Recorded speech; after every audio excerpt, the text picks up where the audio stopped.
There's another question here, which is the following. What are the most common mistakes you often notice people typically make with their instruments? I know there's a video on that, a very common mistake. Let me think here.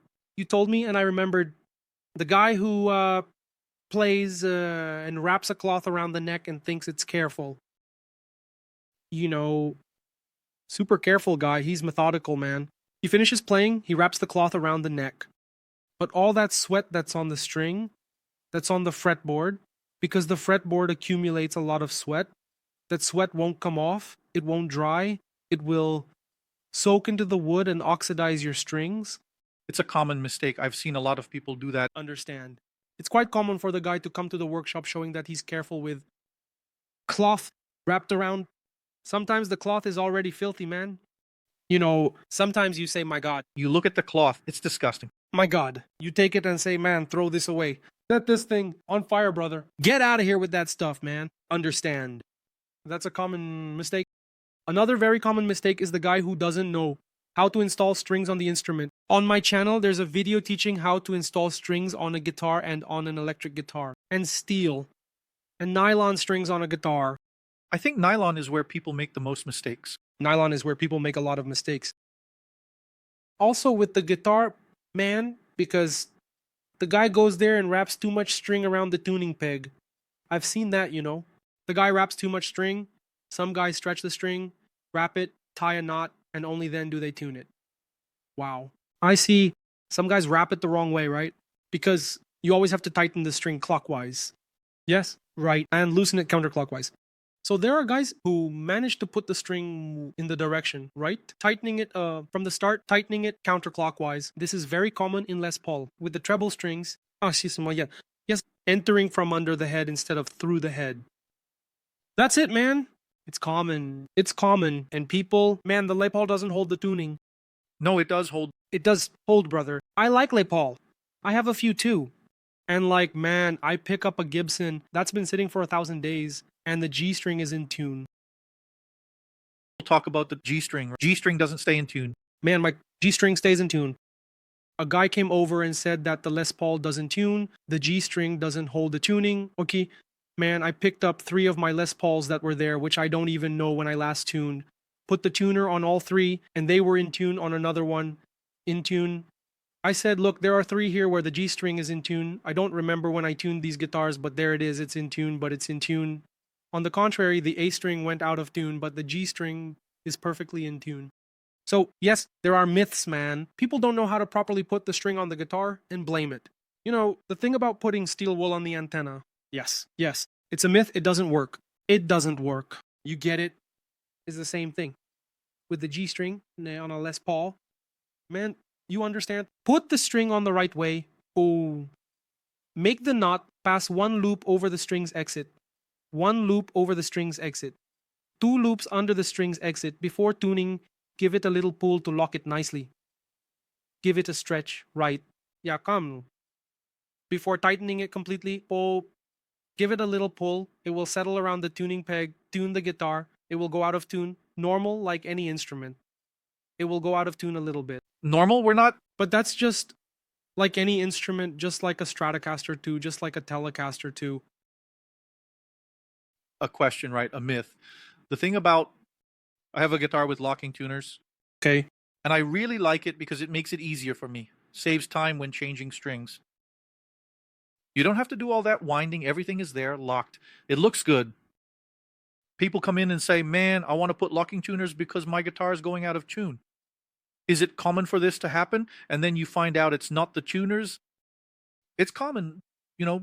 It's quite common for someone to come in, switching to locking tuners, and when I check, the string is wound the wrong way on the tuner, or there are 270 turns on the peg, looking like a ball of yarn. You know, a ball of yarn. Looks like a spool of thread, right, man? So it's common, you know, but it's also common for someone who installs the string correctly to want to switch to locking tuners. There's also a myth about locking tuners. People think you have to stretch the string and lock it. Don't do that, because if you stretch the string and lock it, The exit, there's a little hole here, right? I'll show it to the camera there, right? The string's exit will be right here. So it will be in this groove here, right? The string will be coming out and passing through a groove and will be tensioning in the groove. In the groove for that to then become a blade and cut the string. It will be quick to snap the string. So what's the little trick there? You go back a little. How do I do it? I pass the tuning peg. The string goes through the tuning peg. You stretched it. Man, put 2 fingers here on the 5th fret. 2 or 3 fingers. It will depend on whether your fingers are thicker or thinner, right? Place 2 fingers here under the 5th fret with the string stretched so that the string makes a little curve there. Then you lock it and tune it. The string will make about half a turn, or depending on the tuning peg, it will reach. If you can, man, tune the locking tuning peg. Tune the string with at most 1 turn, as long as the string doesn't come out of that groove. Perfect. Understood. But I've seen a common mistake people make with locking tuning pegs is stretching and tightening. And that's it, right? The string will break. Yes, because what will happen there is that It will rest the kink. it will sit on top of the kink and, well, it's a hard material, which is the string with the material of the tuning peg, where there's that kink, which is a bit more flexible. We're not talking about the pin that locks it. No, that pin there is quite resistant, but the material of the tuning peg where the lock passes through is a little more flexible than the string. Then you apply tension there, right, man? It starts to wear down the metal a bit, and then forms a... It turns into a little notch that cuts into it, right? It becomes a tooth, and then you end up messing up the tuning peg and breaking a string every week, blaming the string manufacturer, blaming the... You get it? But here's the thing. Tell the folks why this... And... Okay, A spool of thread on the guitar post is bad for tuning. Because look, let's take as a base a guitar with a bridge like this. You'll understand much better. You already understand, of course. I know. You're lining up. I know what you know. You know the answer. Yes. Cool. But we're recording anyway, for the folks to know. What's the deal? If you, for example, the string has a lot of turns. Imagine a ball of thread here. When you use the tremolo, the strings will loosen. So these strings are all here. Imagine that the tuning peg, the strings are all here. Then the strings do this. When you use the tremolo, you push down, the string moves. When it returns, it doesn't come back like this, it comes back like this, you know. Then you use the tremolo again, it comes back like this. So it always returns to a different position and will always go out of tune. That's why, man. When you have a tuning peg that isn't locking, where you have to wrap it, it's good to wrap it at most. There are 3 turns on the tuning peg. 2.5, 3 turns. 4 turns is the maximum. If we're talking about the G, B, and high E strings, if you wrap the low E string with 4 turns, that's already too much. It will already cause problems. Then you use the tremolo and it will do this. When it returns, it's not one on top of the other, the coil. The real problem is placing one string overlapping another. Ideally, the string should wrap only around the tuning peg post. because this big one will return to the same place. So you put few turns there. That's the big advantage of the locking tuning peg. You give it half a turn or a small turn. When you use the tremolo, it returns, it can't go back much from where it was. Yes, it will return exactly to the point where it was resting on the tuning peg. Exactly. Now, for example, some people, Les Paul doesn't have a tremolo bridge. Tremolo bridge is a good term, right? Les Paul doesn't have a tremolo bridge. If you have a good non-locking tuning peg, it can handle it. Yes, my Les Paul doesn't have locking tuners. Can it handle? Yes, it can, I don't have any issues with it, man. Now, of course, if you want to install them, because like you said, it's convenient for changing strings and everything. Yes. And another thing, sometimes nowadays, for the same price, you can get a good locking tuner. You can get a good non-locking tuner. Yes. So, it's not that I'm telling you, hey, don't install it. But what I'm trying to say is that if you have a Les Paul where the tuner is reliable, right? And you've already put the string on correctly and see that it holds the tuning okay. Now, if you've put the string on correctly and it still goes out of tune, then change that thing, right, man? And that. Usually when you have tuning problems on a guitar, Is the problem with the tuner? No, sometimes it's the bridge. Sometimes it's the bridge springs too. If the spring is 20 years old, it's already fatigued and has lost tension. What else could it be? Oh, right. There's also a very common issue that not many people know about, but the string passes through a slot in the nut. Yes. Sometimes that slot is too tight. For example, with a new guitar, sometimes the nut was made based on a 0.9 gauge string. Yes, usually Fender, which is quite common. So, the nut is tight and you go and put on a 0.11 gauge string and the string will fit more tightly. Over time with use, it will conform. But if we're talking about a new guitar, that very tight nut there can end up holding the string back. And sometimes you notice, hey, when the guitar was new, it went out of tune more. Now it's, yeah, because the nut has already given way, it has loosened. The string itself wears down. The string itself does wear down. True, there you go. A free tip. The string itself wears down. Yeah, because sometimes people, this happened quite frequently at the store where I worked, where I took care of the instrument setup part, sometimes changing a pickup. Sometimes the customer would come in, buy the pickup, and already want to leave with the pickup in the guitar. We would go there and change the pickup for them right there. Did you guys do setups there too? I did the setups there. The delivery or the... Just kidding. I'm not going to make a long story out of it. No, so it depends. It depends. There were customers who wanted like express service today. So what did I do? We couldn't rectify the setup there, right? Stores like that sometimes don't do much. So what did I do, man? I would tune it to ensure everything was perfectly in tune. The bridge height, right? Then I would use, for example, if it was a Strat, I would use the little tool to get the radius of the heights just right. Yeah, the pickup height to see if everything had a nice volume. And man, sometimes we would play to see if there was any noise in a pot to clean it up, especially if it was a Strat. We would already, before putting on the new strings, remove the electrical part to clean the jack and such, see if anything needed replacing and replace it. And then inform the client that we replaced the jack or swapped out a pot that was making a lot of noise and so on.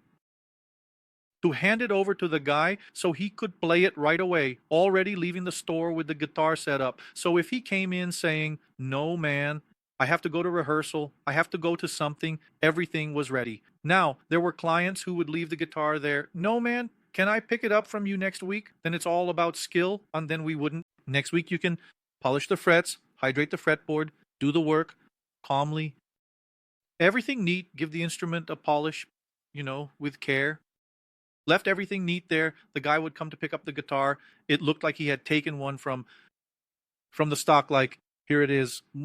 Man, no, this is my guitar, not your guitar. This usually happened when the guy wanted, for example, to change the tuning pegs, change the bridge. We would ask him, hey, man, are you in a hurry? Man, no. No, so, man, do this to leave it here? Yeah, because we change the bridge and then check everything that needs to be done and deliver it to you all at once. Everything ready, right? But every now and then, there were these express requests like, no, man, just a quick fix. I want to play guitar today. Yeah, but it often happened that people would come to the store and say, hey, man, I saw that trick of applying graphite on the nut and all, but it didn't work. Then we would already point out that it didn't work because possibly there's a different string gauge.